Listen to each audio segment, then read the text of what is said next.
कल हम लोग कथा की इस पावन गंगा में भगवान के विवाह की कथा सुन रहे थे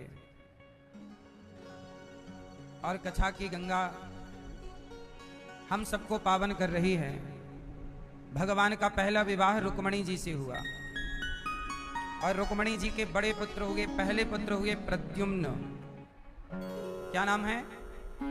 प्रद्युम्न का अपहरण कर लिया सम्रासुर नाम के राक्षस ने। क्यों हरण किया? क्योंकि किसी ने बता दिया, उसने ब्रह्मा जी से वरदान मांगा। सम्रासुर ने ब्रह्मा जी को प्रसन्न किया, ब्रह्मा जी प्रसन्न हो जाइए, तपस्या की। ब्रह्मा जी प्रसन्न हो गए तो उसने पूछा कि ये बताओ कि मेरी मृत्यु किसके हाथ है। तो सम्रासुर ने जब पूछा तो ब्रह्मा जी ने बताया कि भगवान कृष्ण के जो पहले पुत्र होंगे प्रद्युम्न, उनके हाथों तुम्हारी मृत्यु होगी। अब सम्रासुर ने बोला कि ठीक है, पता लग गया। अब सम्रासुर बोला कि मैं कृष्ण के बड़े पुत्र को जन्म लेते ही मार दूंगा। अब उसने इंतजार किया कि भगवान कृष्ण का कब विवाह हो, तो विवाह हो गया रुक्मणी जी से। फिर बच्चा भी हो गया, भगवान कृष्ण के पहले पुत्र हो गए प्रद्युम्न। अब जैसे ही सम्रासुर को पता चला कि पहला पुत्र हो गया, मतलब यही मेरा हत्यारा है, यही मेरी मृत्यु करेगा, यही मुझे मारेगा। सम्रासुर ने चुपके से माता रुक्मणी जी ने पालने पे प्रद्युम्न जी को लिटाया आंगन में, और किसी काम के लिए वो गई तो वो राक्षस बड़ा मायावी था सम्रासुर, वो आकाश मार्ग से आया और पालना सहित प्रद्युम्न जी को उठा लिया और लेके भागा। अब पालना तो फेंक दिया, प्रद्युम्न जी को गोद में ले लिया। अब वो एक पत्थर देख रहा कि बड़ी चट्टान मिल जाए। अब हुआ क्या कि समुद्र बड़ा था, पार करने में टाइम लगा। अब समुद्र के बीच में तो पत्थर थे नहीं, वो शिला ढूंढ रहा था कि शिला मिले तो इस बच्चे को पत्थर पर पटक के मार दूं। अभी वो शिला ढूंढ ही रहा था कि तभी नारद जी मिल गए। नारायण नारायण। कहो सम्रासुर, ये किसका बच्चा है? सम्रासुर बोला कि ये कृष्ण का बेटा है। तो तुम क्या कर रहे हो इसके साथ? बोले इसे मारना चाहता हूं। नारद जी बोले राम राम राम राम राम। सम्रासुर, तुम इतने बड़े राजा हो, तुम्हारा समाज में इतना यश है, और तुम इस बच्चे को मार दोगे, तुम्हें बाल हत्या लगेगी, बाल हत्या। क्यों मारना है? बोले ये मुझे मार डालेगा। नारद जी बोले वो तो बालक है, वो क्या तुम्हें मारेगा?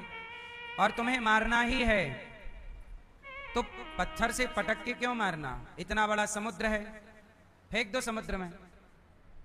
समुद्र में फेंक दोगे, बच्चे से तैरना तो आता नहीं, ये मर ही जाएगा। भाई तुम्हें हत्या नहीं लगेगी उस तरह की बात तो सही है। देखो नारद जी घुमा देते हैं बुद्धि। सम्रासुर ने प्रद्युम्न जी को पानी में फेंक दिया और बोला मर गया, लेकिन वो मरा नहीं। प्रद्युम्न जी को एक बहुत बड़ी मछली वो निगल गई और मछली के पेट में प्रद्युम्न जी का पालन होने लग गया। संयोग से सम्रासुर के राज्य का एक मछुआरा मछली पकड़ा, तो वही मछली पकड़ में आ गई जिसके पेट में प्रद्युम्न जी थे। अब वो मछुआरा मछली पकड़ा, उसे फाड़ा तो बालक निकला। उस संयोग से उस मछुआरे के कोई संतान नहीं थी, तो प्रद्युम्न जी को उसने पाल लिया। और जब पाला तो वो मछुआरा उस सम्रासुर का नौकर था, उसके महलों में काम करता। अब प्रद्युम्न जी पल गए। अच्छा, रुक्मणी जी रोए कि मेरा बेटा कहाँ गया, मेरा बेटा। भगवान कृष्ण बोले कि तुम रो मत, तुम्हारा बेटा किसी लक्ष्य की पूर्ति करने गया है, अब तुम्हारा बेटा सीधा बहू लेकर ही आएगा। सोचिए, रुक्मणी जी के बालक दूध पीते हुए प्रद्युम्न जी जो गए, तो वो तब ही लौटे जब वो बहू लेकर आए, अर्थात विवाह के पश्चात। अब रुक्मणी जी की चिंता भगवान मिटाते रहते कि तुम्हारे पुत्र को कुछ नहीं हुआ, वो सुरक्षित है। मछुआरे ने पाल लिया है और मछुआरा बड़ा प्यार लाड़ करता है उसकी पत्नी और प्रद्युम्न जी को। सोचिए, प्रद्युम्न जी हैं कृष्ण के पुत्र, पर कृष्ण और रुक्मणी जी का प्यार बचपन का तो मिला नहीं, बचपन बीता ही किसी और के घर पर। अब क्या हुआ कि वो मछुआरे का बेटा नहीं था तो पाल लिया, सेवा करते। अब जब प्रद्युम्न जी थोड़े बड़े हुए तो मछुआरा प्रद्युम्न जी से बोला कि बेटा चलो अपने राजा के यहाँ तुम भी नौकरी करना। तो प्रद्युम्न जी भी नौकरी, भाई नौकरी, पिता नौकरी करते हैं तुम भी करना। तो प्रद्युम्न जी सम्रासुर के यहाँ नौकरी करने लग गए, महीने का जो भी तनख्वाह मिलती। लेकिन सम्रासुर के यहाँ एक स्त्री थी जिसका नाम था रति। वो रति प्रद्युम्न जी के करीब आने लग गई, प्रद्युम्न जी के पास आती और वो पत्नी की तरह व्यवहार करती। अच्छा, और ये स्त्री कौन थी? जिसने प्रद्युम्न जी का बड़ा ख्याल रखा था, पाला पोसा। बाद में वही जिसने पाला पोसा वही अब पत्नी की तरह व्यवहार करने लग गई। तो प्रद्युम्न जी बोले कि देवी, आप तो कल तक हमारे साथ माता का व्यवहार कर रही थी, अचानक आज आप हमारे, जब प्रद्युम्न जी जवान हो गए पूरे, तब वो पत्नी की तरह व्यवहार करने लग गई। जब वो छोटे थे प्रद्युम्न जी 14-15 साल के, तो माता की तरह। प्रद्युम्न जी बोले कि आप तो हमारी माता थी, माता की तरह व्यवहार था, अब अचानक आप मेरी पत्नी की तरह, आपका बिहेव क्यों हो गया? तब उस रति ने कहा कि स्वामी, मैं सदा से आपकी पत्नी ही हूं, आप मेरी पत्नी हो, पर मेरा तो विवाह हुआ नहीं। तब उस स्त्री ने याद दिलाया कि आप पिछले जन्म में कामदेव थे, शिव की तीसरी आंख खुली तो आप जलकर भस्म हो गए थे। फिर मैंने शिव से कहा कि मेरे पति मुझे कब मिलेंगे? तब कहा कि कृष्ण के पुत्र के रूप में मिलेंगे। तो मैं तो आपके इंतजार में द्वारिका ही आने वाली थी, पर सम्रासुर आपको चुरा के ले आया और आप कुछ दिन मछली के पेट में थे। मैं आपके पीछे पीछे रही हर समय, आपका ख्याल भी तो रखना था, आप मेरे पति हैं, शाप के कारण आप इस शरीर में आए हैं, इसलिए मैं आपकी पत्नी रति हूं और आप कामदेव हैं, और ये राक्षस है, इसी ने आपका अपहरण किया है। मैं आपको कुछ माया सिखाती हूं।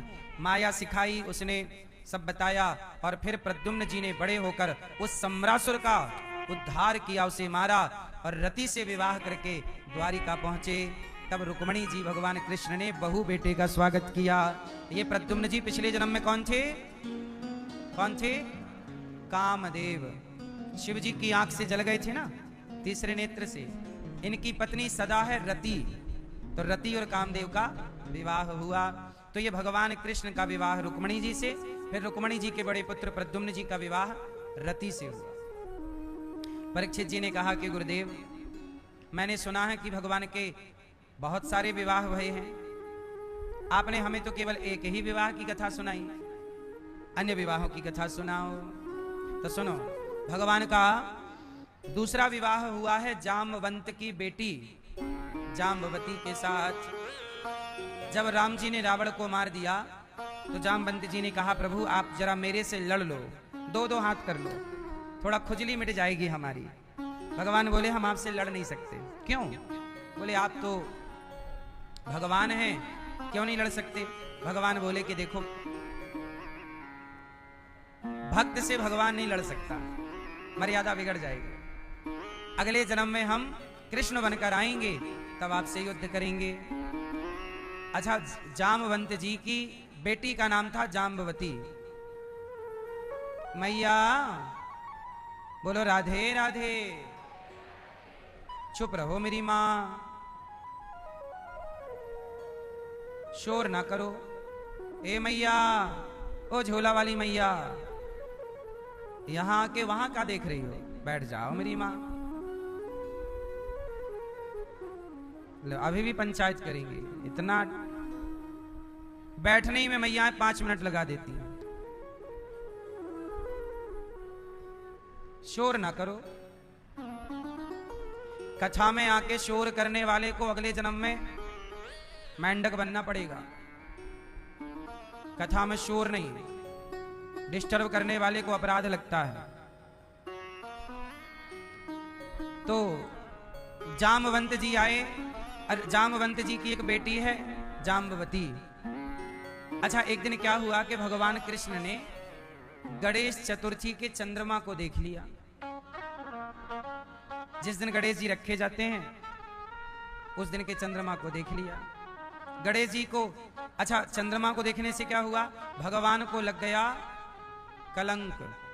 जो गणेश चतुर्थी के चंद्रमा को देखता है उसे झूठ मूठ का कलंक लगता है। इसलिए जिस दिन गणेश जी रखे जाते हैं उस दिन के चंद्रमा को देखना नहीं चाहिए, वह चंद्रमा कलंकित है।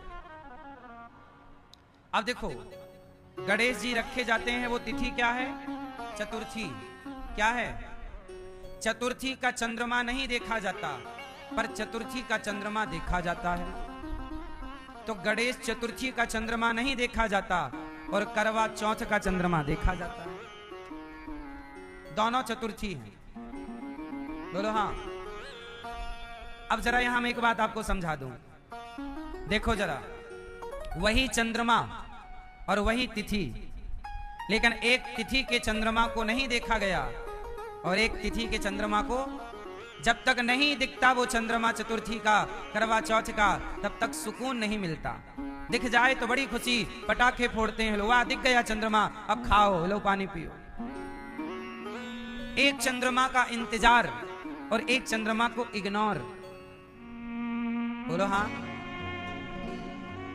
समय समय की बात है। किसी समय के चंद्रमा को इग्नोर किया जाता है। गणेश चतुर्थी के चंद्रमा को लोग नहीं देखते, इग्नोर। और गणेश चतुर्थी के चंद्रमा को नहीं देखते, पर चतुर्थी मतलब करवा चौथ के चंद्रमा को। यही जीवन का हाल है। कभी आपका समय बुरा चलता है, कोई आपको देखना नहीं चाहता, लेकिन कभी आपका समय अच्छा चलता है तो लोग आपसे मिलना चाहते हैं। हमसे मिल लीजिए, हमारे पास आ जाइए। इसलिए आप इस समय के चक्र को समझिए। वही लोग हैं जो कहते हैं आज का चंद्रमा मत देखो, और वही लोग हैं जो कहते हैं आज का चंद्रमा देखो। देखने वाले वही हैं और ना देखने वाले भी वही हैं। इसका मतलब है कि आपको सही समय का इंतजार करना चाहिए। गणेश चतुर्थी के चंद्रमा को कोई नहीं देखता तो गणेश चतुर्थी का चंद्रमा बुरा नहीं मानता। कोई बात नहीं, आज नहीं देखोगे कोई बात नहीं, फिर भी मैं चमकता रहूंगा, कभी तो मेरा इंतजार करोगे। आप अपना काम करते रहिए। आज किसी ने आपको इग्नोर कर दिया, आज किसी ने आपकी तरफ देखा नहीं, किसी ने आपको पूछा नहीं, परेशान ना होइए। अपने काम को बेहतर करते रहिए, मन लगा के अपने लक्ष्य की ओर चलते रहिए। जो आज आपको इग्नोर कर रहे हैं कल वही आपसे मिलना चाहेंगे कि जरा टाइम दे दो मिलने का। इसलिए समय, कभी समय अच्छा होता है तो कभी समय बुरा होता है। समय समय पर होता है, समय समय की बात। समय सबका बनता है और बिगड़ता है। इसलिए समय जब बने तो घमंड ना करना, और समय जब बिगड़े तो परेशान मत होना। दोनों समयों में अपनी मस्ती से चलते रहना ईश्वर की ओर, क्योंकि समय समय पर होता है। समय समय की बात। राम जन्म का दिन बड़ा और कृष्ण जन्म की रात, तो समय है। ठीक है, समझ में आई कि नहीं? जो आपन चाहे कल्याणा, सुजस सुमति शुभ गति सुख नाना, सो पर नार लिलार गुसाई, तजऊ चौथ के चंद्र की नाई। रामचरितमानस की एक चौपाई मैंने बोली, इसका अर्थ ये है कि आप में से कितने पुरुष अपना कल्याण चाहते हैं। जो पुरुष अपना कल्याण चाहते हैं वो हाथ उठाएंगे। तो बताओ आपका कल्याण, जो आपन चाहे कल्याणा, सुजस सुमति शुभ गति सुख नाना, जो नाना प्रकार का, बहुत प्रकार का सुख चाहता है, जो अपना कल्याण चाहता है, उसे एक काम नहीं करना चाहिए।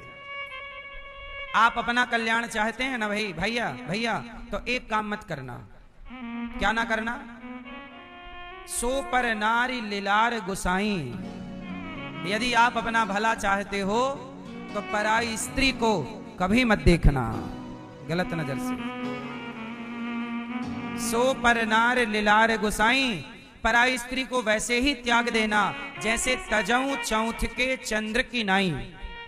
चौंच का चंद्रमा जैसे त्याज्य है, ऐसे पर नारी को त्याग दीजिएगा। यदि अपना भला चाहते हो तो अपना भला चाहते हो तो क्या करना, क्या करना? पराई स्त्री को, बोलो मेरी मां, पराई स्त्री को जोर से और जोर से, अपना भला चाहते हो तो पराई स्त्री को त्याग दीजिएगा।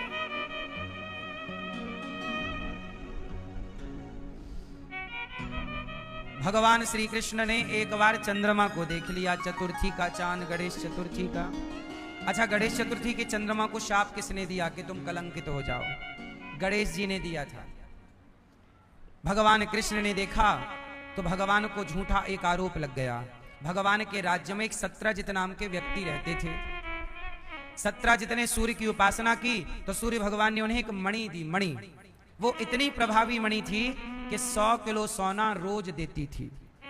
कितना सोना? लगभग 100 किलो। अब इतना सोना किसी के पास आए, सत्रजित तो खूब बड़े आदमी हो गए। एक दिन भगवान ने सत्रजित जी से कहा कि सत्रजित जी, आपके पास ये जो मणि है ये आप हमें दे दीजिए। इससे क्या होगा? प्रजा का पालन अच्छा होगा, हमारे यहां अमीरी आएगी। राजा के पास धन होगा तो प्रजा की सेवा होगी। आपके पास अपना धन है, इससे केवल आपका भला होगा, इसलिए आप राज खजाने में से जमा कर दीजिए। सत्रजित जी ने नहीं जमा किया। सत्रजित के भैया का नाम था प्रसेन। एक दिन प्रसेन वो मणि पहन करके जंगल चले गए। अब जंगल में क्या हुआ कि एक शेर ने प्रसेन को मार डाला। किसको मार डाला? प्रसेन को। और प्रसेन को खा गया। भाई शेर तो नरभक्षी हो गया था, खा गया। अब संयोग से वहां से जामवंत जी गुजरे, तो जामवंत जी ने, शेर क्या किया, प्रसेन को तो खा गया पर वो मणि वहीं रह गई। शेर का मणि से क्या काम? तो जामवंत जी उस मणि को लेकर घर आ गए। वो एक गुफा में रहते थे। अपनी बेटी को दे दिया, जाम्बवती को, बेटा देख तेरे लिए एक चमकता खिलौना लाया हूं। अब तो बेटी ने गले में डाल लिया। अब भगवान के ऊपर ना सत्रजित ने आरोप लगाया कि इन्होंने मेरे से मणि मांगी थी, लगता है मेरे भाई को इन्होंने मार डाला और मणि चुरा ली। जबकि मारा था शेर ने, मणि गई जामवंत जी के पास, पर आरोप किसे लगा? भगवान कृष्ण को। क्यों? क्योंकि वो कलंक तो झूठा लगना ही था। अब भगवान को जब आरोप लगा, लोगों ने कहा कि कृष्ण ने प्रसेन को मारकर मणि चुरा ली, बड़ा आरोप वगैरह लगा। तब भगवान अपने माथे पर लगे कलंक को मिटाने के लिए जंगल गए। जाकर खोज की तो प्रसेन मरा पड़ा, उसका रथ, उसका कपड़ा वहीं।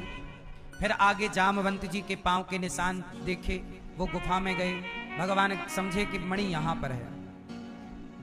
देखा तो जाम्बवती खेल रही थी। भगवान जाम्बवती के पास गए और मणि ली तो जाम्बवती ने चिल्लाया, पिताजी जामवंत जी आए। और जामवंत जी और भगवान कृष्ण का 27 दिनों तक खूब युद्ध चला। कभी भगवान मारे तो जामवंत जी चित्त हो जाएं, कभी जामवंत जी मारे तो भगवान गिर जाएं। मैया, ओ मेरी मां, हाँ। 27 दिन, 28वें दिन जामवंत जी भगवान की शरण में आए। प्रभु प्रभु क्षमा कीजिए। जामवंत जी समझ गए कि भाई ये कोई सामान्य व्यक्ति, ये भगवान है, चरणों में गिर पड़े। भगवान बोले, जामवंत जी पहले ही आ जाते, इतनी धुलाई ना होती। कहा भगवान ने, क्या मुझे आज्ञा दो, मणि मिल गई है, मैं जाऊं। जामवंत जी बोले, आप मणि नहीं ले जा सकते। क्यों? बोले, मैंने अपनी इस मणि को अपनी पुत्री को दान कर दिया। यदि मणि ले जाना है तो मेरी बेटी को भी लेकर जाओ। भगवान बोले, मणि के चक्कर में ब्याह करना पड़ेगा। प्रभु कर लो। तब भगवान ने दूसरा विवाह जाम्बवती से किया और मणि लाकर सत्रजित को दी कि देखो मैंने मणि नहीं चुराई थी, ऐसा ऐसा हाल बताया।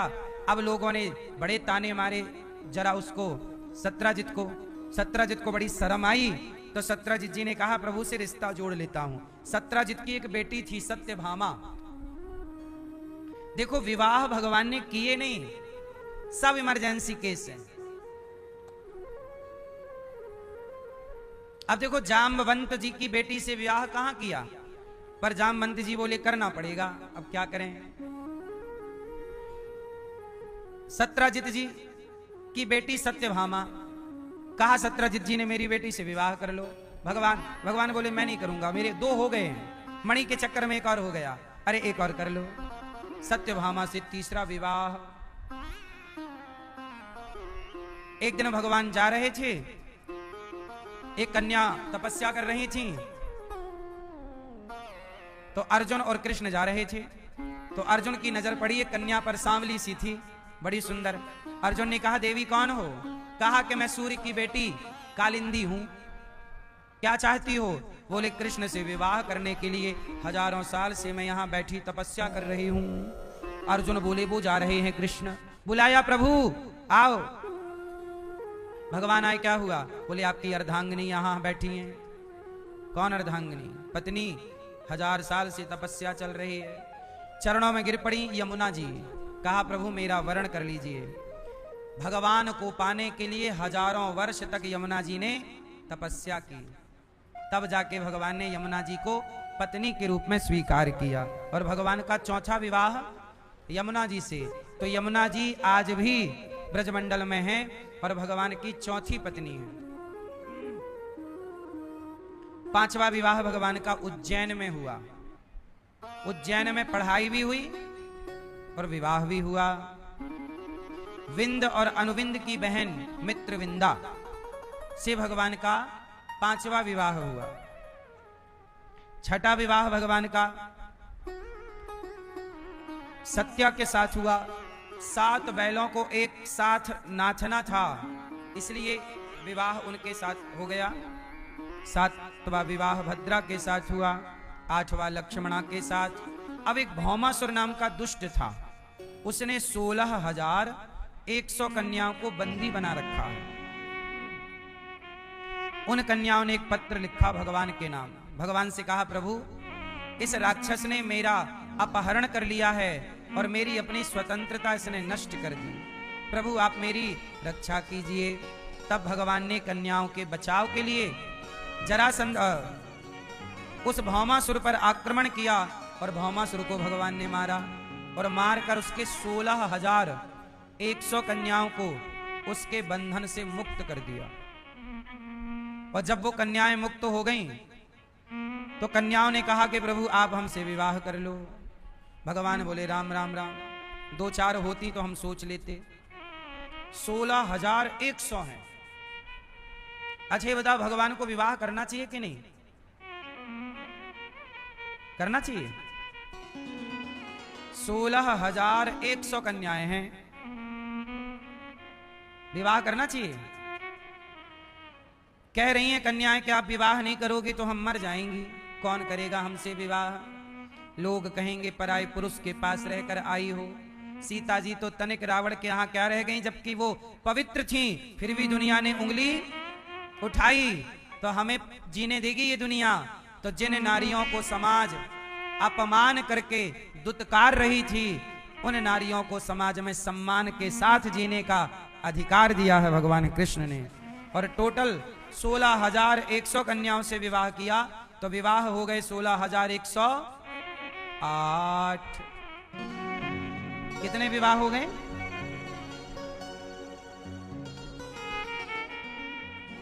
16,108। हर पत्नी के लिए भगवान एक एक महल बनवाते हैं। 16,108 महल हैं भगवान के, और हर पत्नी से एक बेटी हुई। ये 16,108 तो बेटियां बेटियां भगवान की, और 16,108 पत्नियों से, सारी पत्नियों से 10-10 बच्चे हुए, बेटा। एक पत्नी से 10 बेटा और एक बेटी, टोटल 11। तो 16,108 गुणित 11 करो तो भगवान कितने बेटा इतनी बेटियां हैं।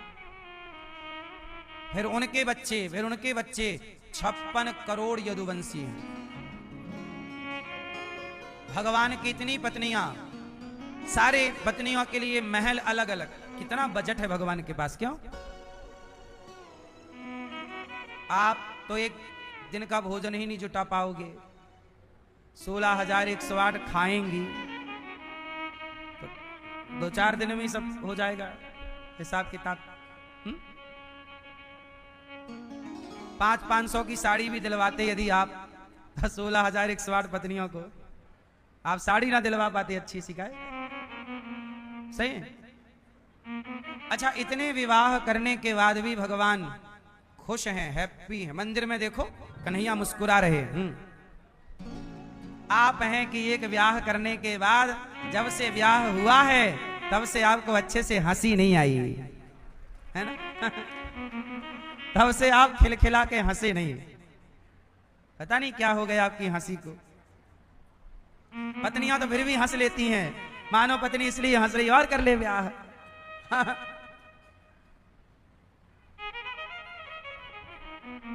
पुरुष हंसता कम है, सही है। क्यों आप हंसते हैं भैया? आप हंसते हो थोड़ा सा। पुरुष ज्यादा इसलिए भी नहीं हंसता, ज्यादा खुश रहेंगे पत्नी पूछेगी क्या हुआ, काहे इतना खुश हो, चक्कर वक्कर चला लिए क्या? सही है नहीं? अच्छा, इसी डर से नहीं हंसते? हंसते हो? हंसा करो मेरी माँ, हंसा करो। जिंदगी एक बार मिली है, बार बार अब पता नहीं कब आप मनुष्य बनेंगे। 84 लाख योनियां हैं, पर हंसने का मौका केवल आप लोगों के पास है। आपने कभी कुत्ते को हंसते नहीं देखा होगा, आपने कभी गधे को हंसते नहीं देखा होगा, चिड़िया को हंसते कहां देख? कब हंसी चिड़िया, कब हंसा कुत्ता, कब हंसा गधा? कभी नहीं हंसते ये लोग। 84 लाख योनियों में केवल आप हैं जो मुस्कुरा सकते हैं, स्माइल कर सकते हैं, प्रसन्न रह सकते हैं। लेकिन आपको प्रसन्न रहने का अवसर दिया ईश्वर ने, फिर भी आप मुंह बनाए बैठे रहते। फुला मुंह फुलाए ना बैठे रहा करो, थोड़ा हंसा करो, मुस्कुराया करो। जिंदगी में जिंदगी का राज पाना चाहिए, जिंदगी में जिंदगी को मुस्कुराना चाहिए। जिंदगी है, थोड़ा मुस्कुराइए, प्रसन्न रहा करिए। हानि लाभ सुख दुख तो होगा, परिस्थितियां बनेंगी और बिगड़ेंगी, लेकिन आप होठों की स्माइल जाने मत दीजिए। आप होठों की स्माइल, मुस्कान गवा के भी पाओगे क्या? चलो आप मुंह बना लो उल्टा, तो क्या तुम्हारी परिस्थिति ठीक हो जाएगी? परिस्थिति तो फिर भी वही रहनी है। तो जब परिस्थिति सेम है तो क्यों ना स्माइल किया जाए, मुस्कुराया जाए। भाई मुंह बना के भी तो जी ही रहे हो ना, मुंह फुला के भी तो जी ही रहे हो, तो स्माइल मुस्कुरा के जियो ना फिर जिंदगी। क्या दिक्कत है? आप हंसते हैं नहीं? आजादी है हंसने की।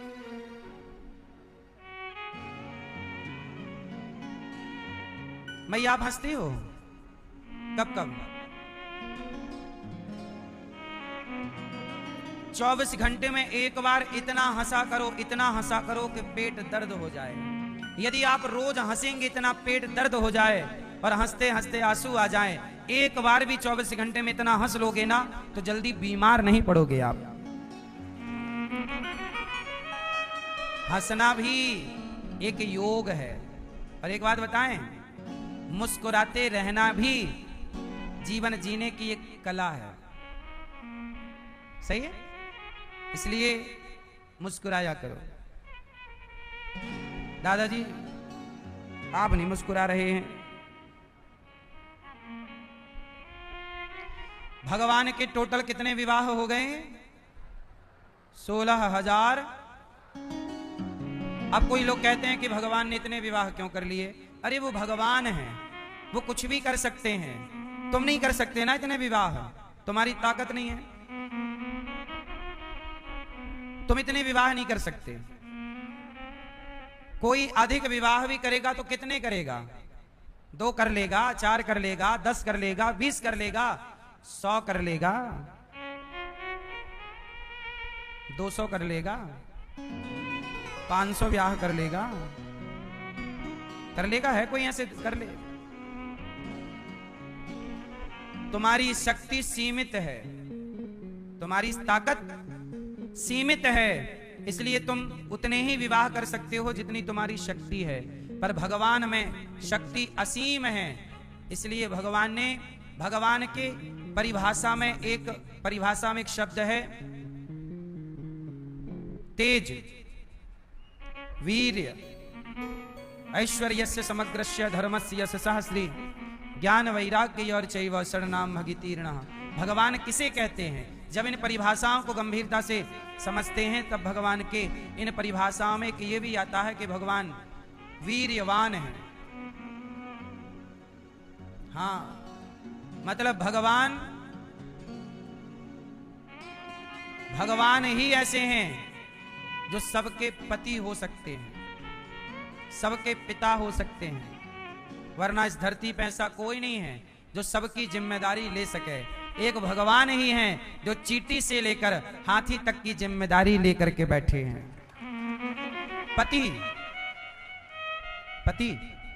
पति किसे कहते हैं? आप बताओ, पति किसे कहते हैं?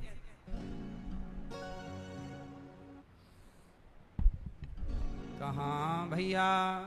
अच्छा आप बताओ, चलो पति किसे कहते हैं? आप ये भैया बताएंगे हमारे। पूछो पति किसे कहते हैं?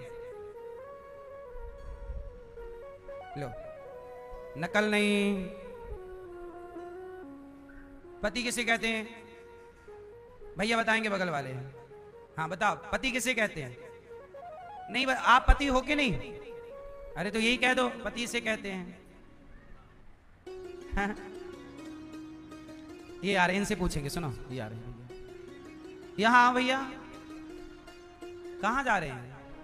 आओ, स्वागत है। आपके लिए सवाल तैयार है, बैठो। बताओ पति किसे कहते हैं? बताओ पति किसे कहते हैं? हैं? पति पत्नी के पति को पति कहते हैं। वाह, पत्नी के पति को पति कहते हैं। अच्छा है, कुछ नया है। जैसे आप है ना, पत्नी के पति हैं आप। पति किसे कहते हैं? पत्नी के पति को पति कहते हैं। सुनो, पति कहते हैं, पति शब्द का अर्थ होता है रक्षा। पति मतलब, बोलो, रक्षा। जो रक्षा करे उसे पति कहते हैं। पति किसे कहते हैं? पा रक्षणे धातु से बनता है पति। जो रक्षा करे वो कौन? पति। जैसे राष्ट्रपति राष्ट्र की रक्षा करे वो राष्ट्र का सेनापति। जो सेना की रक्षा करे वो सेनापति। और आप अपने पत्नी का ख्याल रखें, पत्नी की रक्षा करें तो आप पत्नी के पति। लेकिन जो परमात्मा प्रत्येक जीव के रक्षक हैं वो भगवान भी पति हैं। तुम हो एक अगोचर सबके प्राणपति। तो भगवान सबके प्राणों के क्या हैं? रक्षक। सबके प्राणों के, इसलिए भगवान को कहा है सबके प्राण पति। तो पति किसे कहते हैं? जो रक्षा करे। पति का अर्थ होता है रक्षा से। आप अपने पत्नी की रक्षा करते हो? कौन सी रक्षा की आपने? हैं? अच्छा, मंदिर गए तो आप पत्नी आगे, आप पीछे पीछे। अच्छा, आप आगे पत्नी, इसमें क्या रक्षा? पत्नी को पीछे छोड़ दिया, कोई लेके चला जाए? हैं?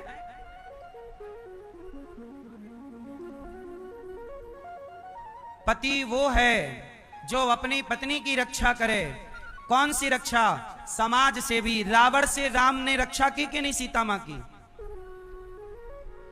और समाज के आरोपों से भी राम जी ने सीता जी की रक्षा की। लोग कहते हैं राम जी ने सीता जी को वनवास क्यों भेज दिया? जब वो गर्भवती थी, आरोप लगा। यदि राम जी वनवास ना भेजते तो समाज ये आवाज लगाती रहती कि सीता गलत है, सीता रावण के यहाँ रही, सीता गलत है। एक बात बताओ, आपकी पत्नी यदि ये सुनती रहे सबसे कि ये गलत है, तो आप सुन पाओगे? राम कैसे सुन पाते?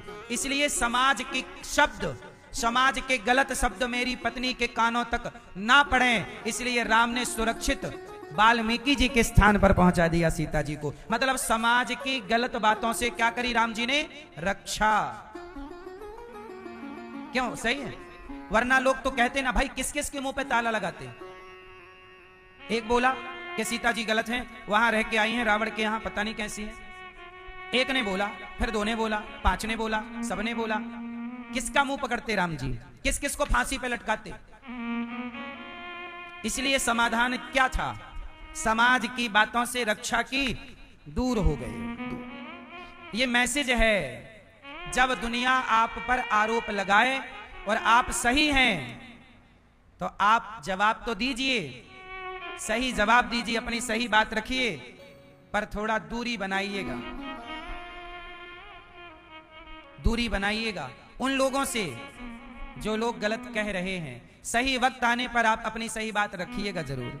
अपना पक्ष सीता जी ने रखा, आखिरी में रखा कि हे पृथ्वी माता, यदि मैं सही हूं, यदि ये लोगों का आरोप झूठा है, मिथ्या है, और लवकुश राम के पुत्र हैं और राम के सिवा मैंने स्वप्न में किसी का स्पर्श ना किया हो, और यदि मैं गंगा की तरह और अग्नि की तरह पवित्र हूं, तो पृथ्वी माता आप मुझे अपनी गोद में स्थान दो। यदि मैं पवित्र हूं तो गोद में स्थान देना, और यदि मैं पवित्र नहीं हूं तो अपनी गोद में स्थान मत देना।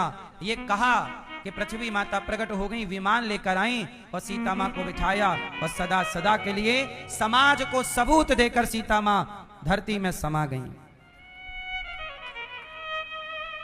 राम सीता जी ने सबूत तो दिया कि मैं सही हूं, पर कब दिया? सही वक्त आने पर। सही वक्त का इंतजार कीजिए, थोड़ा सा धैर्य रखिए। कैसे जवाब दिया जाता है? जल्दबाजी में कुछ भी ना बोला करो, बिना विचारे जो करें सो पाछे पछताएं। जब आप इंसान के ऊपर संकट आता है ना, तब उसकी बुद्धि काम करना बंद कर देती है।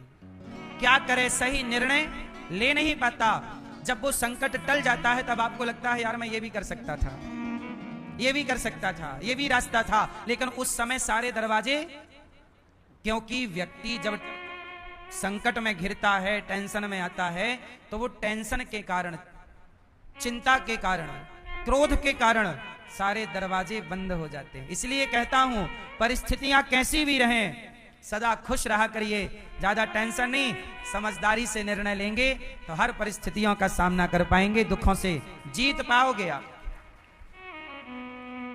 निर्णय लेने की क्षमता अच्छी होनी चाहिए, ठोस निर्णय लीजिए, सही निर्णय सही वक्त पर। यदि आपने सही निर्णय गलत वक्त पर लिया तो सही भी गलत हो जाएगा। सही निर्णय लेना है पर सही समय पर लेना। रही मन चुप हो बैठिए, देख दिनन के फेर। समय सही नहीं चल रहा हो तो चुप होके बैठना चाहिए। अभी हमारा टाइम सही नहीं है, अभी चुप रहो। जब सही समय आएगा तब बात करेंगे। और समय सबका आता है। तालाब खाली होता है तो चींटियां मछलियों को खाने लग जाती हैं। तालाब खाली हुआ, पानी सूख गया, मछली मर गई, तो मरी हुई मछली को तालाब में कौन खाता है? चींटियां। मछलियां बोली कोई बात नहीं चींटी, आज तेरा वक्त है।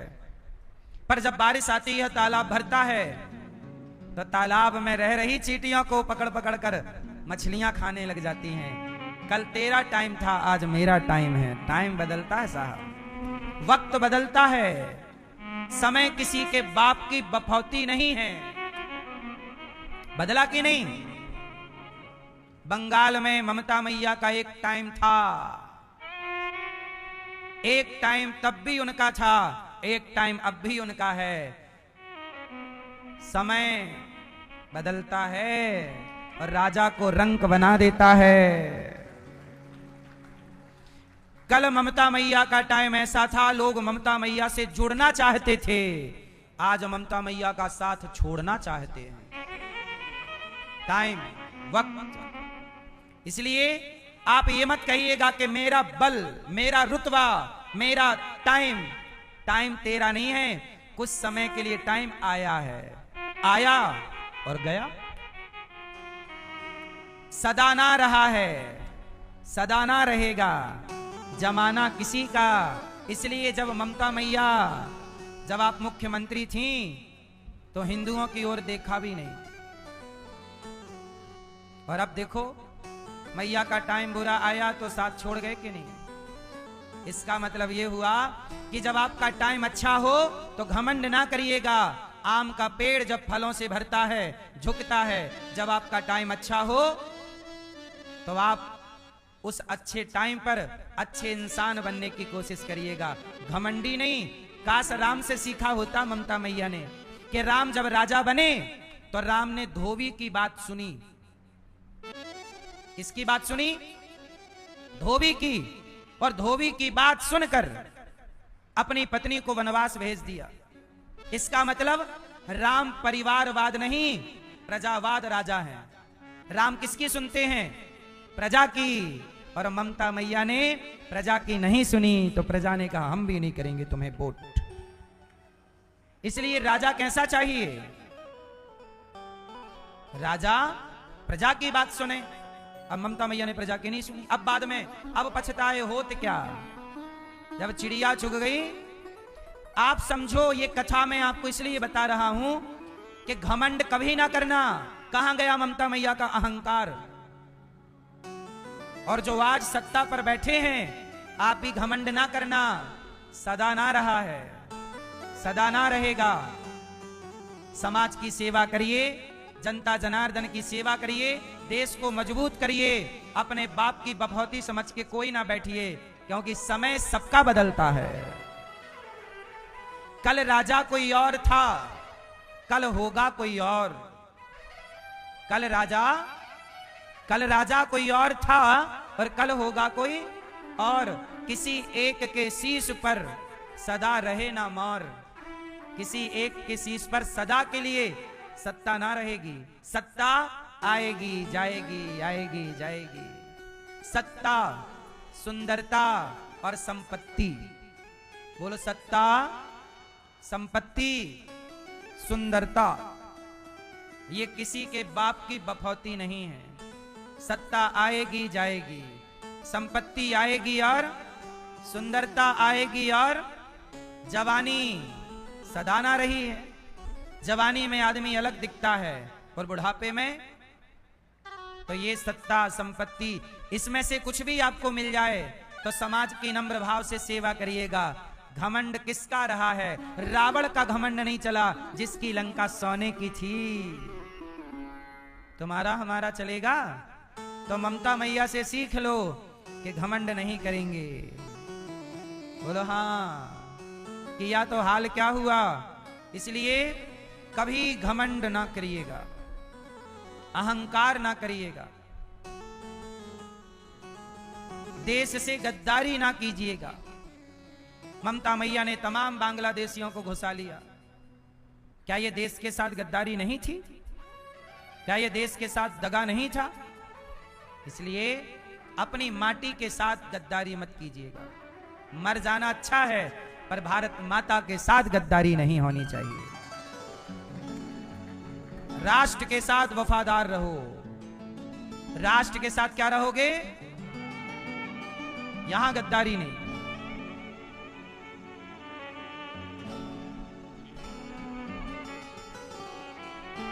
मैंने देखा कि ममता मैया के एक नेता के बाल मुड़वा के गले में जूते का माला पहना के पब्लिक घुमा रही थी। वही नेता जो कल तक वसूली कर रहे थे, अपने पद का रुतबा दिखा रहे थे। समय बदला कि नहीं? इसलिए समय ईश्वर ने इसलिए नहीं दिया कि तुम लोगों को परेशान करो। ईश्वर ने समय इसलिए दिया है तुम लोगों की सेवा करो। सेवा करने के लिए जनता तुम्हें कोई पद देती है, ये पद वो पद, ये पद वो पद। शोषण करो जनता का, इसलिए तो पद नहीं मिला। लेकिन कुछ नेता पद को अपने बाप की बफौती मान लेते हैं। इसलिए सदा अच्छे इंसान बनो, अपने राष्ट्र के साथ ईमानदार रहो, अपनी जनता जनार्दन के साथ ईमानदार रहो और ईमानदारी से राष्ट्र की सेवा करो। जो काम ईश्वर ने दिया है ईमानदारी से निभाओ, उसमें बेईमानी नहीं होनी चाहिए। तो भगवान श्री कृष्ण विवाह करते हैं, 16,108 विवाह भय हैं और हर पत्नी के साथ भगवान हैप्पी हैं, खुश हैं। प्रद्युम्न के एक पुत्र हुए, नाम रखा अनिरुद्ध। प्रद्युम्न जी के पुत्र का नाम क्या है? अनिरुद्ध का। अच्छा, अनिरुद्ध एक बार क्या हुआ, बाणासुर की एक लड़की थी, ऊषा उसका नाम था। क्या नाम था? ऊषा। उसने सपना देखा, उस सपने में किसको देखा? अनिरुद्ध को। और उसने सपने में देखा कि मेरा अनिरुद्ध से विवाह हो गया। अब उसने अपने सपने में जिस पुरुष को देखा वो भगवान कृष्ण के पोते, कृष्ण के पुत्र प्रद्युम्न, प्रद्युम्न के पुत्र अनिरुद्ध। अब चित्रलेखा को बुलाया कि बहन, मैंने एक सुंदर सा पुरुष देखा है, मैं उसी से विवाह करूंगी, मेरा ब्याह करा। तो बोले कैसा देखा है, जरा स्केच बनवाओ। तो वो बहुत बड़ी चित्रकारी करती थी चित्रलेखा, तो कहा कि बनाओ। तब कहा कि सबसे सुंदर, उसने बताया तो चित्र बना कृष्ण का। बोले हाँ हाँ ऐसे ही है, पर ये नहीं है। तब चित्र बनाया प्रद्युम्न जी का, हाँ हाँ हाँ हाँ ऐसे ही है, पर ये नहीं है। तब चित्र बनाया अनिरुद्ध का, हाँ यही मेरे सपने में आया था, मैं इसी से विवाह करूंगी। तब क्या हुआ कि गर्मी का मौसम था, रात में भगवान अपने कक्ष में छत के ऊपर अनिरुद्ध जी सो रहे थे। तो चित्रलेखा आई, वो माया जानती थी, तो वो माया से ना पलंग सहित अनिरुद्ध को उठा के ले गई माया से, और ले गई ऊषा के पास ले जाके रख दिया। और ऊषा अनिरुद्ध दोनों ने विवाह कर लिया गुप्त तरीके से और रहने लगे साथ में। एक दिन बाणासुर ने देखा कि मेरी बेटी के कमरे में किसी पुरुष के होने का कोई संदेह बन रहा है। पता किया, सैनियों ने गुप्तचरों से खबर लगी, बोले कोई तो है, कोई है तो पकड़ा। तो अनिरुद्ध पकड़ में आ गए, तो बाणासुर ने पकड़ के बंदी बना दिया। तो एक दिन नारद जी गए, नारायण नारायण, भगवान कृष्ण के पास। तो भगवान कृष्ण से पूछा नारद जी ने कि बताओ आपके पौत्र कहाँ हैं, पोता? भगवान कृष्ण बोले कहीं खेल रहा होगा। इतने बच्चे भगवान के, कौन कहाँ है पता ही नहीं। भगवान बोले तुम्हारा पोता अनिरुद्ध जेल में है, जेल में। क्या बात कर रहे? बोले बाणासुर के जेल में। भगवान ने सेना तैयार की, बाणासुर पर आक्रमण किया। और जब बाणासुर पर आक्रमण किया तो बाणासुर शंकर जी का पुजारी था, उसने शंकर जी को बुलाया, शंकर जी आओ। शंकर जी आए, क्या हुआ? बोले ये कन्हैया आए हैं, जरा आप संभालो मोर्चा। तो देखो चेला हो गया किनारे, शंकर जी को भिड़ा दिया कृष्ण से। तो भगवान कृष्ण की और शंकर जी की लड़ाई हो गई। लड़ाई हुई तो भगवान कृष्ण बोले कि भोले बाबा आप कहां चक्कर में पड़ गए इस राक्षस के? शंकर जी बोले क्या करें, हमारा भक्त है। अरे भक्त है तो दुष्ट तो है, अरे भले दुष्ट है पर मैंने वचन दे दिया कि तुम्हारी रक्षा मैं करता रहूंगा। तो भगवान कृष्ण बोले अब क्या करें, अब इसके दिखाने के लिए अपन थोड़ा लड़ लें, कुछ बाण आप चलाओ कुछ हम चलाएं। तो भगवान कृष्ण ने मोहिनी बाण चलाया, तो शंकर जी को नींद आ गई, शंकर जी सो गए। अब शंकर जी सो गए, तब तक भगवान ने, शंकर जी ने कहा प्रभु ऐसा करना कि आप इसे दंड तो देना, पर इसे जान से मत मारना। मेरा देखो शंकर जी बोल रहे हैं मेरा भक्त है, कैसा भी है, बड़ा दुष्ट है, मारना मत, जान से मत मार। भगवान बोले ठीक है, जान से नहीं मारेंगे। तो भगवान कृष्ण ने, उसके बहुत सारे हाथ थे, है ना, भगवान ने उसके 1000 हाथ में बहुत सारे हाथ काट दिए, 4 हाथ छोड़ दिए भगवान ने, कुछ हाथ छोड़ दिए और अनिरुद्ध को लिए वापस आ गए। तो इस तरह से भगवान के पुत्र प्रद्युम्न फिर अनिरुद्ध का विवाह, मतलब विवाह में भी पहले लड़ाइयां होती थी। आजकल का जमाना अच्छा है, बिना लड़े भिड़े ब्याह हो जाता है। पहले विवाह में भी युद्ध करना पड़ता था। जब अर्जुन का द्रौपदी जी से विवाह हुआ तो युद्ध करना पड़ा, अर्जुन का सुभद्रा जी से विवाह हुआ तो युद्ध करना पड़ा, भगवान कृष्ण का रुक्मणी जी से विवाह हुआ युद्ध करना पड़ा, प्रद्युम्न जी का विवाह हुआ रति से युद्ध करना पड़ा। सम्रासुर से। अनिरुद्ध का विवाह हुआ, युद्ध करना पड़ा। और आप लोग कहते हो लड़ना ना पड़े, लड़ना ना पड़े, लड़ना। और भगवान का पूरा जीवन लड़ाई भिड़ाई से गुजरा है। इसलिए बांसुरी बजाने वाले कृष्ण बांसुरी रख देते हैं और सुदर्शन उठा लेते हैं। इसलिए प्यार की बातें जरूर करिएगा, पर उससे जो प्यार की बातें समझे। जब कोई प्यार की बातें समझे ही ना, जब बातों से ना माने, तो लातों की जरूरत पड़ती ही पड़ती है।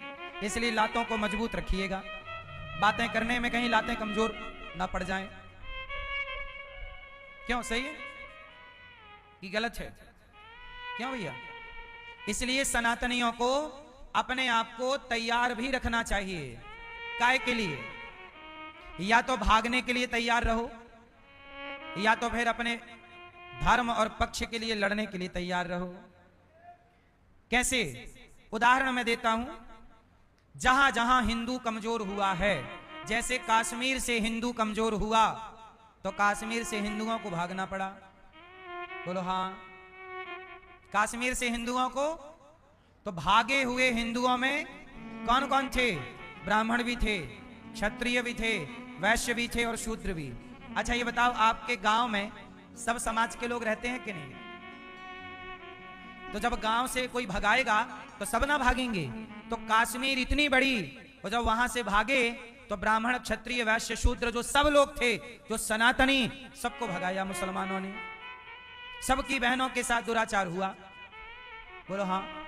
यदि आप आपस में लड़े, यदि आप आपस में बटे, तो कमजोर पड़ोगे, और कमजोर पड़ोगे तो भगाए जाओगे। फिर भागना कहां जाओगे? भाग भाग के। इसलिए मेरी एक प्रार्थना है, मेरे प्यारे सनातनियों, आपस में ना लड़ा करो।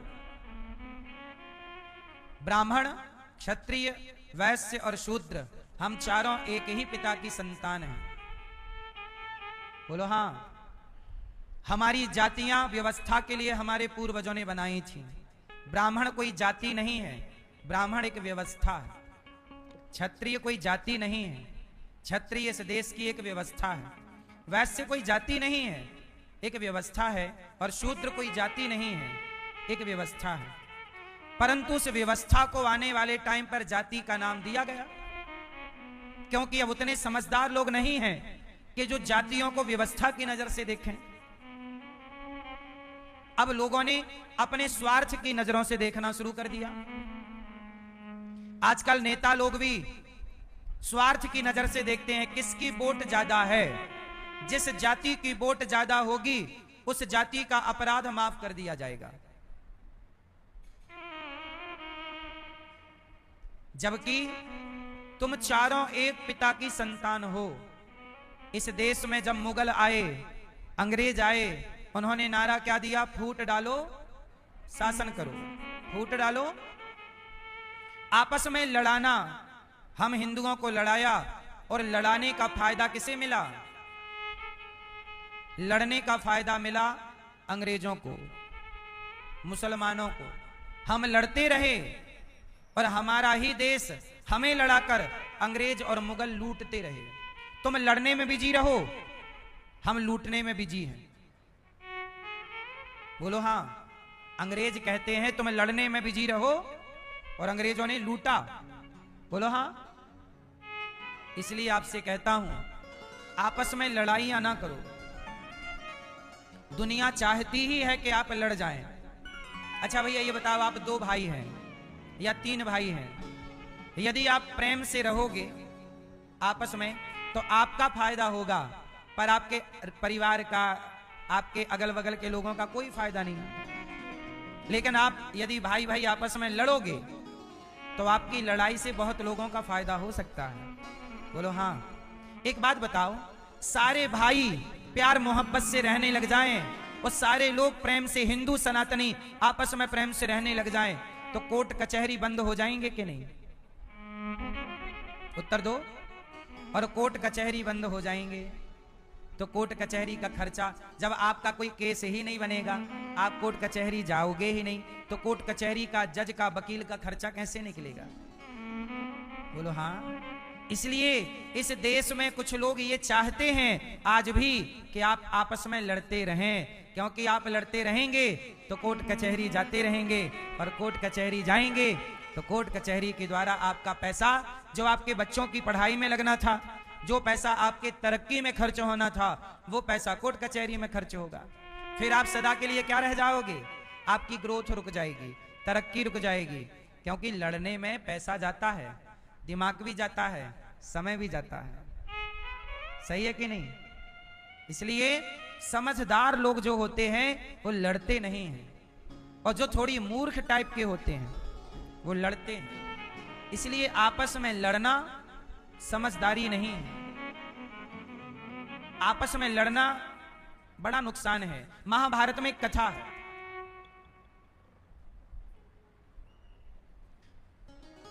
दो भाई थे, दोनों बड़े बलवान थे। दोनों ने ब्रह्मा जी से वरदान मांगा कि हम मरे ना। ब्रह्मा जी बोले ये तो संभव नहीं है, तुम्हें मरना पड़ेगा। तो बोले अच्छा ऐसा है, हम किसी से ना मरें, हम जब भी मरें आपस में लड़कर ही मरें। मतलब हम दो भाई हैं, तो हम जब तक दोनों ना लड़ें तब तक हमारी मृत्यु ना। ब्रह्मा जी बोले तथास्तु। अच्छा, वो दोनों भाई में बड़ा प्यार, उनकी कभी लड़ाई होती नहीं। जब उनकी कभी लड़ाई होती ही नहीं तो वो लड़ेंगे नहीं, तो उनकी कभी मृत्यु होगी नहीं। मतलब वो इनडायरेक्ट अमर हो गए, क्योंकि मरेंगे कब? जब दोनों आपस में लड़ेंगे। और दोनों का आपस में बड़ा प्रेम, और जब प्रेम ही इतना तो लड़े कैसे? कोई ना जमीन का झगड़ा, ना कोई उनके बीच में स्त्री का झगड़ा। अब वो बड़े उत्पात मचाने लगे, संसार में हाहाकार मच गया। देवता ब्रह्मा जी के पास गए कि इन्होंने तो हमारा शासन छीन लिया, बड़ा पाप कर रहे हैं।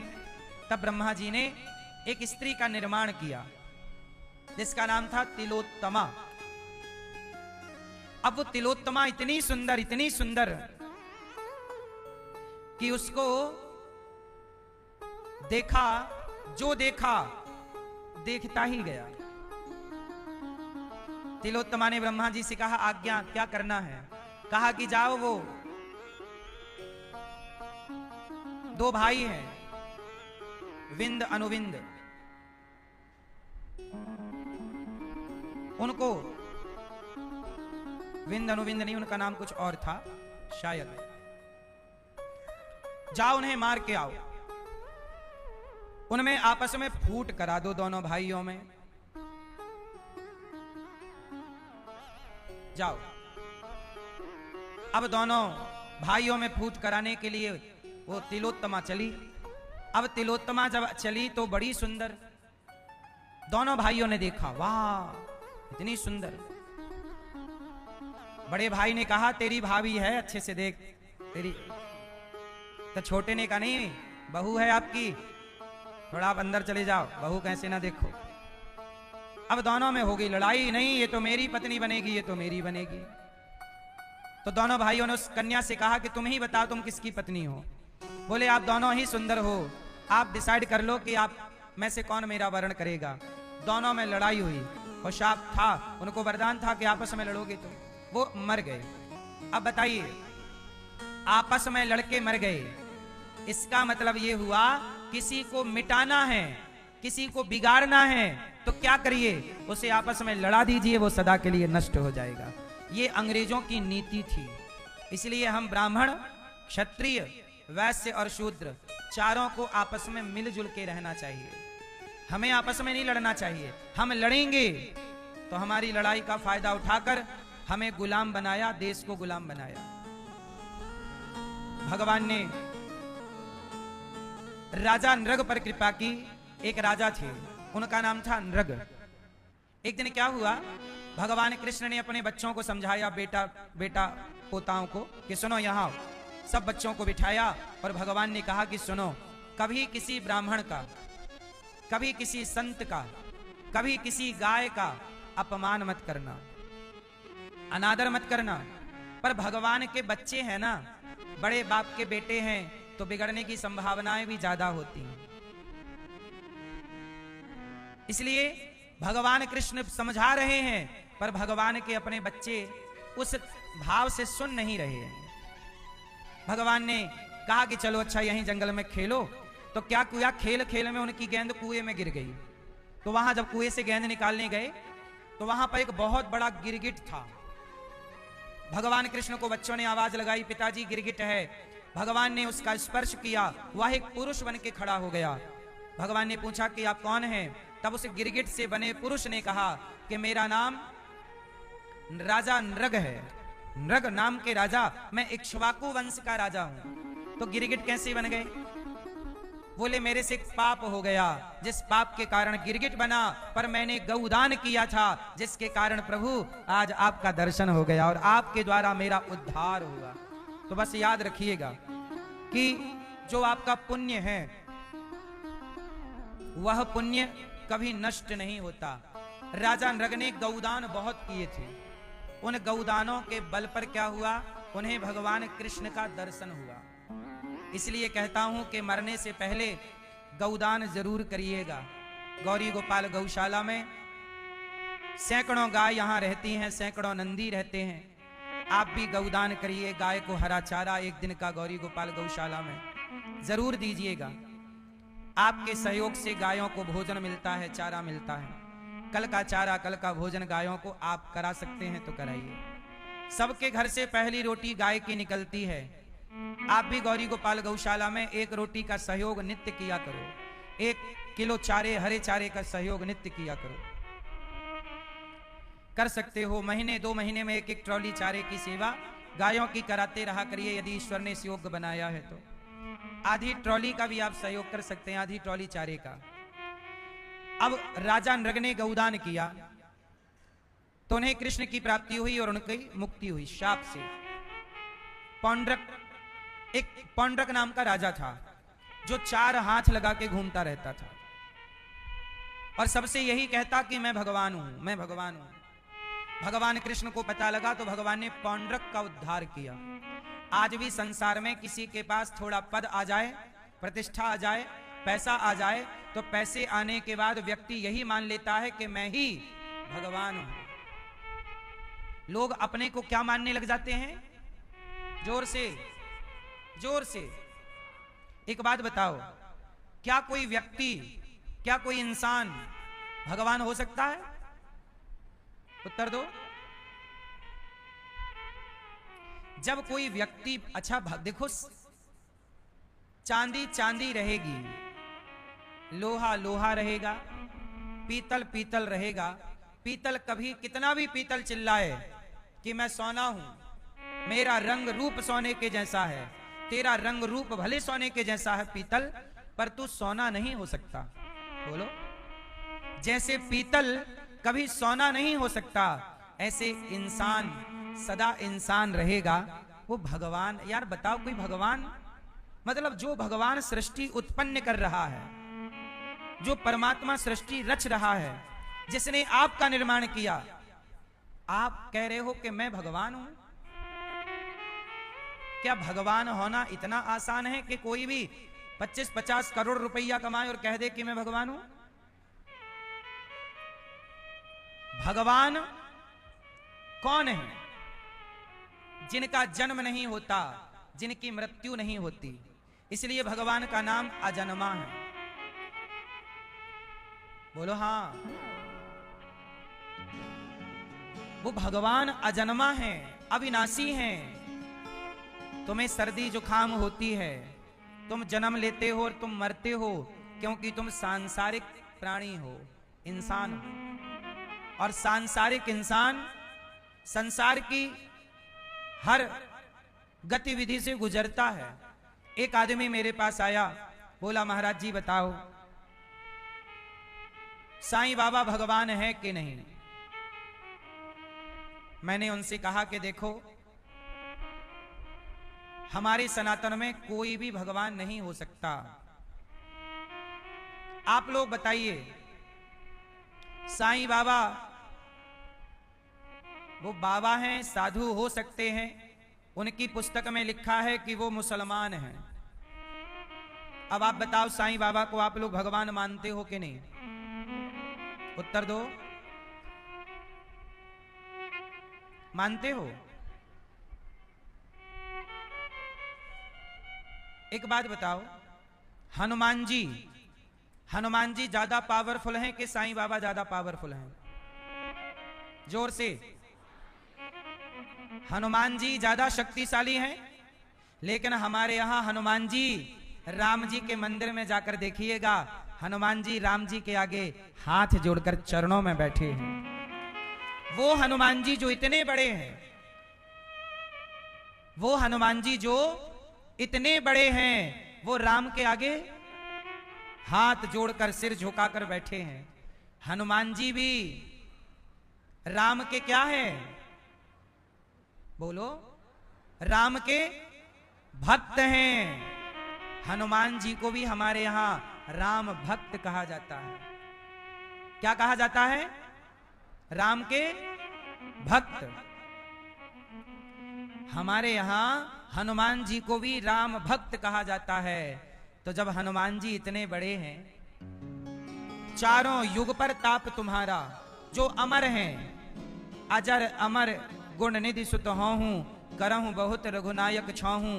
वो हनुमान जी जो एक हाथ से पहाड़ उठा सकते हैं, समुद्र को छलांग लगाकर पार जा सकते हैं, इतना चमत्कार, इतना बल हनुमान जी में, उन्हें भी राम का भक्त कहते हैं। जब हनुमान जी को भक्त कहा गया, तो किसी बाबा को भगवान कैसे कहा जा सकता है? ये बताओ।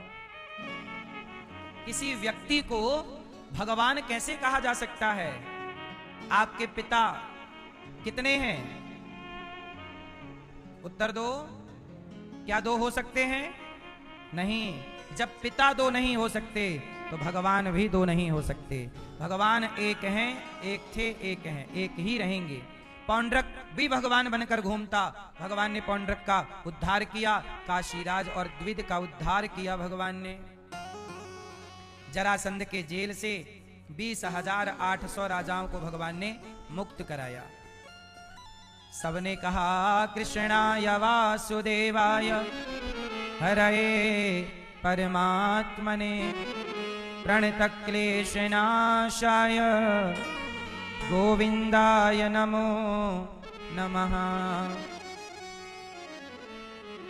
भगवान ने शिशुपाल का उद्धार किया, जरासंध का उद्धार भीम भैया ने कराया किया, और शिशुपाल 100 गालियां रोज देता, भगवान ने उद्धार कर डाला। शाल्व और दंतवक्र को भगवान ने मारा। भगवान के एक परम भक्त हैं सुदामा। कृष्णस्यासीत् सखा कश्चित् ब्राह्मणो ब्रह्मवित्तमः विरक्त इंद्रियार्थेषु प्रशांतात्मा जितेंद्रिय।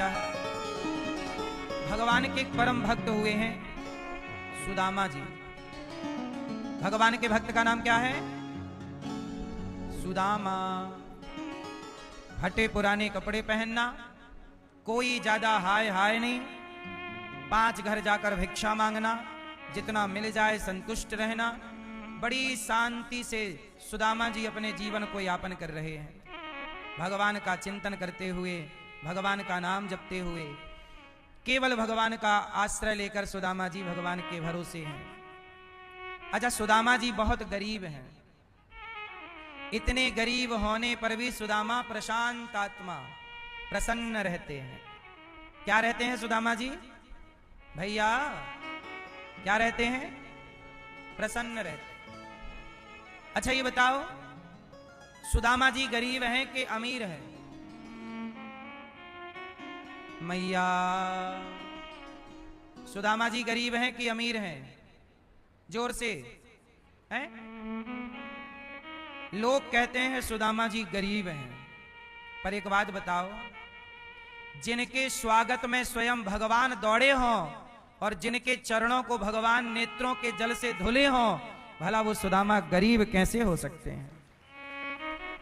जिनके लिए भगवान दौड़ रहे हो, सुदामा सुदामा मेरा मित्र आया है, मेरा बचपन का दोस्त आया है।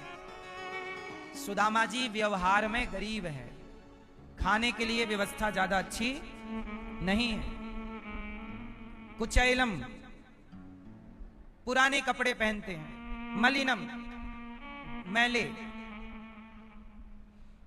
ज्यादा किसी से बातचीत नहीं करते। सुदामा जी सदा श्री कृष्ण श्री कृष्ण श्री कृष्ण का जाप करते हैं और जीवन कैसे जीते हैं? धर्म से। क्या जीवन जीते हैं सुदामा जी? धर्म से। सुदामा जी काम क्या करते थे? जैसे आप लोग काम करते हो ना, जॉब करते हो, फैक्ट्री चलाते हो, बिजनेस करते हो, या किसान हो, किसानी करते हो, मजदूरी करते हो, भाई व्यक्ति कुछ ना कुछ तो करता ही है। तो आपसे मेरा सवाल यह है कि सुदामा जी क्या करते थे? भैया बताओ, सुदामा जी क्या करते थे? भैया आप ही बता दो। हैं? माला जपते थे, ये काम था सुदामा जी का। माला जपते थे तो सही है, काम क्या करते थे? काम धाम हैं? बीड़ी बनाते थे। भैया कह रहे हैं बीड़ी बनाते थे। हैं? आप बीड़ी बनाती हो? हैं? आप बीड़ी बनाती हो? गांव में